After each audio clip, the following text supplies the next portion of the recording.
yung panahon na wa marinyo akong lisensya. Tungod pamilya ang giuna, daling gastuon ng kwarta. Kahit kining akong trabaho, wala sa minimum ang sweldo.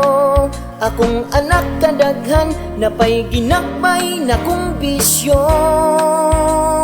Hohoy, diha katoy sayo sa buntag.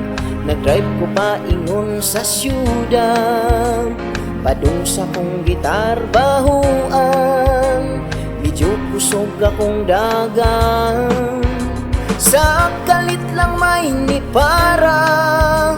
Api ko siya mang hits ra, pagtanaw ko susdakop, sa kakulbaso ako nagpuro. Mr.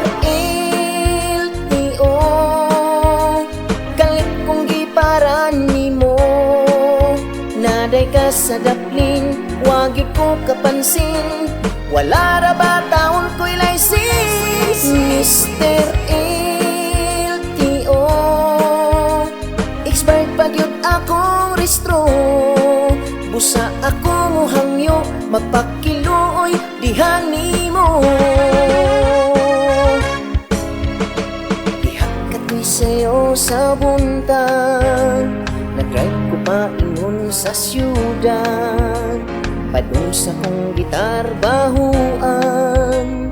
Medyo kusog akong dagan, sa kalit lang may ni para. Api ko siya mang hits ra, pagtanaw ko susdakop, sa kakulbaso ang kunagpuro. Mr. LTO, kalit kong giparan nimo. Naday ka sa daplin, wag yun ko kapansin. Wala ra ba taon ko'y license? Mr. LTO, expired pa gyud akong restro. Busa ako mo hangyo, magpakiluoy diha nimo.